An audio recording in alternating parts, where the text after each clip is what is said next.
The Aging Project started because we wanted to look at how individuals with intellectual and developmental disabilities age.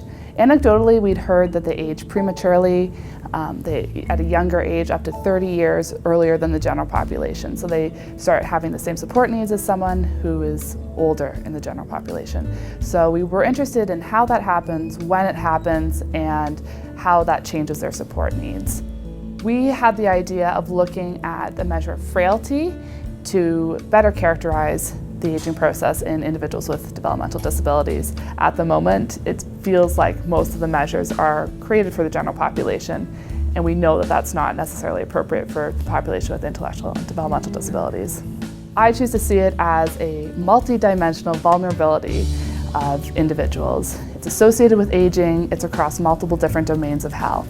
So you can be frail and have poor social domains or cognitive impairments. It's a sort of a mix of everything that together makes you more vulnerable to future decline in health. I'm sure you can imagine someone who walks with a cane or can't move around as well, and you think of them as frail.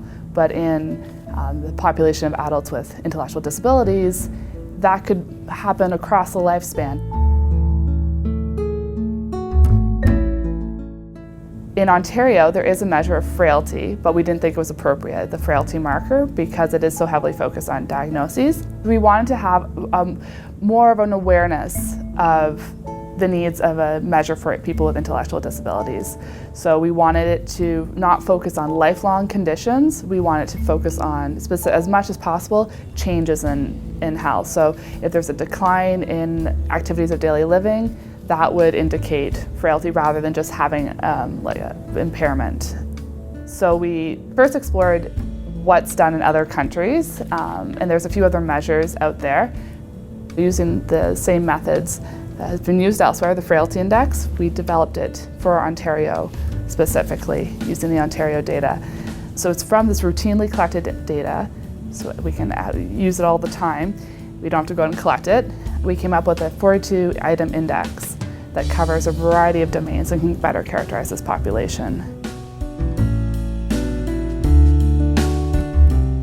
We found that roughly 25% of the home care population with developmental disabilities was frail, using our criteria. So that was the presence of roughly 12 different health deficits. So it's quite significant. They have high needs, and that was 25%, and they are receiving home care services. It's difficult to say what makes aging different than the general population. Aging is such a complex, multi-dimensional field, which is why we tried to use frailty to better understand it.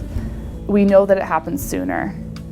The same proportion of the population is frail at 80 years old in the general population and 50 years old in the population with developmental disabilities, which means they'll need care sooner, the aging geriatric care.